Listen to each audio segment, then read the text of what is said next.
Pemprov DKI Jakarta baru-baru ini sudah mencabut surat izin keluar masuk atau SIKM yang kemudian digantikan dengan kebijakan Corona Likelihood Matrix atau CLM. Lalu seberapa efektifkah sebenarnya kebijakan baru ini? Dan kita akan membahasnya di Suara Jakarta bersama saya Gesmi Sitangkan. Ya pemirsa, saat ini saya sudah bersama Bapak Edi Sukfaat selaku Kepala Bidang Pengendalian dan Operasional di Subprovinsi DKI Jakarta dan juga Bapak Bambang Istianto Pejabat Perhubungan.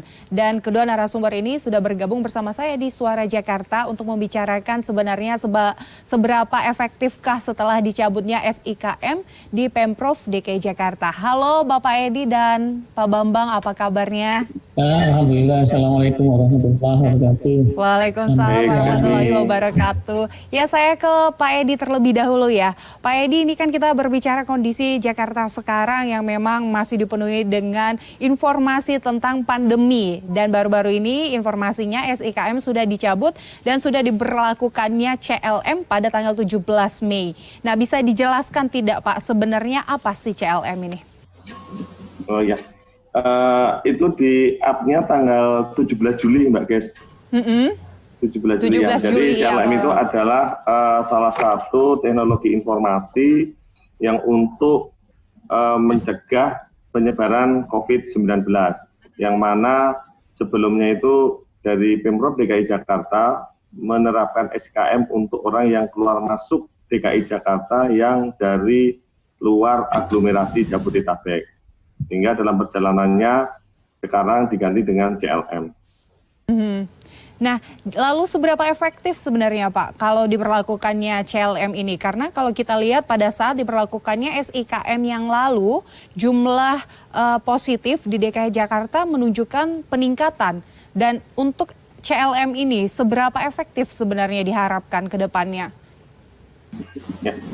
Seberapa efektif CLM itu dalam pencegahannya, sebetulnya semua itu kembali ke diri kita masing-masing karena CLM itu sesuai dengan teknologi informasi diharapkan self-assessment daripada masing-masing orang itu akan mengisi jujur terkait dengan tingkat kerawanan kita terhadap penyebaran COVID.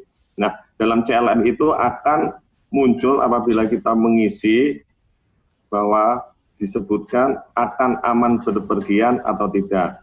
Nah, dengan timbul tidak aman, otomatis kita itu akan merecovery diri bahwasanya kita itu kalau nggak aman kita kenapa? Harus berobat atau harus mengecek kesehatannya. Jadi kalau memang dalam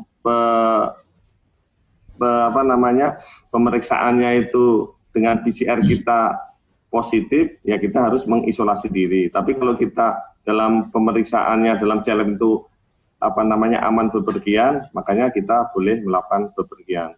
Dan CLM berlaku 7 hari setelah dari pengisiannya. Boleh dijelaskan Pak bagaimana cara kerjanya aplikasi CLM ini dan apa-apa saja yang harus diisi oleh masyarakat untuk mendapatkan hasil skor yang diminta dari aplikasi tersebut? Ya. Yang pertama kita harus menginstal aplikasi Jaki dari Play Store juga bisa, kemudian mengisi data-data kita dari NIK, dari nama semuanya. Kemudian salah satu yang penting di sini adalah kita pernah berhubungan dengan positif COVID atau tidak. Kemudian lokasi tempat tinggal kita juga mempengaruhi, kemudian aktivitas kita mempergunakan apa juga itu mungkin mempengaruhi dalam penilaiannya. Jadi ini by system. Jadi saya tidak mensekorkan berdasarkan dengan penilaian seseorang. Jadi ini by system. Oke, kalau kita berbicara by system, nah ini kan sebenarnya sistem yang tadi Bapak katakan kita harus mengisi formulir data-data dari bagaimana kondisi kita sehingga sistem itu bisa mengetahui apakah kita layak bisa masuk ke daerah tertentu, melewati daerah tertentu. Seperti itu ya Pak Edi. Tapi bagaimana untuk pengawasannya supaya seseorang itu jujur untuk mengisi data-datanya? Karena sebenarnya kan kita tidak bisa pastikan ada seseorang yang bisa mengetahui dia hanya sebenarnya cuma butuh data sesuatu hal agar dia bisa masuk kepada suatu daerah tersebut. Jadi mengisi data supaya skornya lulus saja seperti itu. Ini bagaimana untuk pengawasannya sendiri, Pak Edi? Ya, yang pertama kalau dari Dinas Perhubungan kita sudah lakukan di simpul transportasi. Simpul transportasi antara lain adalah di terminal dan stasiun. Kemudian kalau untuk di kewilayahan Satpol PP yang melakukan pengawasan. Nah, terhadap hal tersebut, terhadap ketidakjujuran, yang pertama, orang akan berkunjung ke keluarganya. Apabila dia merasa aman, tapi data-data yang diisi itu tidak aman, maka dia tidak kasihan terhadap keluarganya yang akan dikunjungin. Karena virus COVID ini dalam pendeteksiannya akan terrecord secara nasional bahwa dia itu dari mana asalnya, kemudian kemana. Dalam wawancara swab pun itu nanti akan dicari. Nah, terkait dengan hal itu sebetulnya apabila dia tidak jujur mengisinya akan membahayakan dirinya sendiri dan keluarganya. Oke, baik Pak Edi. Saya selanjutnya ke Pak Bambang. Pak Bambang, saat ini SIKM sudah dicabut oleh Pemprov DKI Jakarta dan kita sudah melaksanakan kebijakan CLM. Pak Bambang sebagai pejabat sendiri menanggapinya bagaimana? Ya, jadi kalau ya kita apresiasi ya bahwa Gubernur Pak Anies itu telah mencabut ya untuk itu skim ya, surat keterangan izin masuk keluar masuk Jakarta itu ya. Sehingga artinya bahwa Jakarta itu ya kalau asumsi kita adalah bahwa dengan sudah mulai ada kegiatan, sudah mulai dilonggarkan ya, walaupun tetap harus waspada dan sebagai penggantinya ya efektivitas skim kemarin kan tadi juga diragukan juga ya, sehingga begitu penggantinya adalah dengan CLM yaitu Corona Light Load Matrix gitu ya, situ metode. Nah, sekarang sebuah kebijakan itu kan harus dilihat target grupnya siapa gitu. Nah, padahal kalau pengguna transportasi itu ya dari seluruh lapisan dari atas sampai ke bawah menggunakan alat transportasi. Nah, transportasi ini kan sebuah sarana mobilitas sosial ya, sehingga hampir seluruh masyarakat itu menggunakan alat transportasi. Tadi Pak Edi Suwaat sudah mengatakan titik simpul yang paling rawan untuk physical distancing, social distancing itu kan ada di stasiun, ada di terminal, berkerumunan banyak orang. Nah, di situ. Nah, bagaimana cara mendeteksinya? Nah, salah satu caranya memang CLM itu. Nah, tadi memang juga sesuai dengan pertanyaan tadi bahwa benar nggak kira-kira masyarakat itu sudah teredukasi gitu ya, apalagi itu dengan teknologi canggih ya. Kalau orang kelas menengah ke atas atau orang anak milenial yang sekarang jago-jago pendidikannya udah bagus, sudah internet minded ya, itu kan ngisinya sudah dengan apa ya, kalau Google gitu ya, Play Store misalnya ya, itu langsung praktis gitu ya. Satu itu.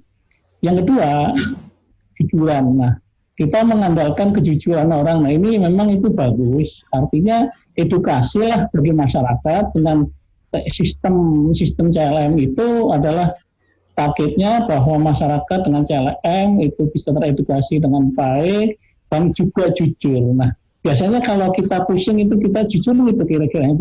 Saya sakit, saya panas, saya itu ya.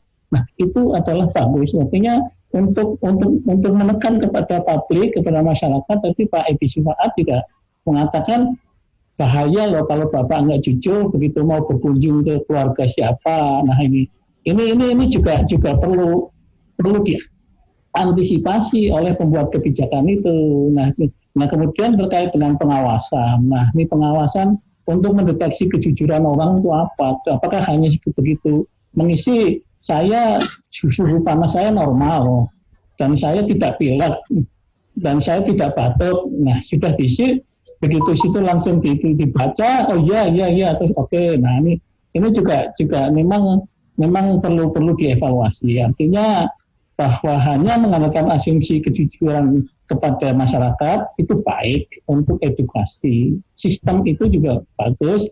Yang penting adalah target grupnya siapa. Nah, sedangkan pengguna transportasi semua lapisan masyarakat, dari kelas bawah, dari yang buta huruf, yang tidak ngerti teknologi, sampai yang sudah high level. Nah, di sisi transportasi di bandar udara itu bisa teredukasi.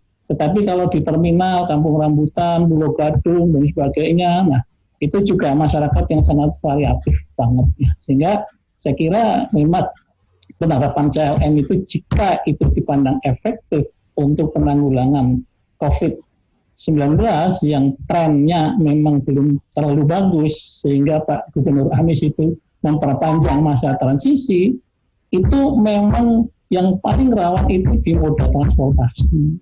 Itu kira-kira itu. Jadi sebuah kebijakan itu yang dituju siapa dulu, kemudian mau diapain itu. Nah, teknologi itu tepat atau tidak. Nah, kemudian tepat sasaran atau tidak yang tadi dikatakan, ditanyakan juga itu.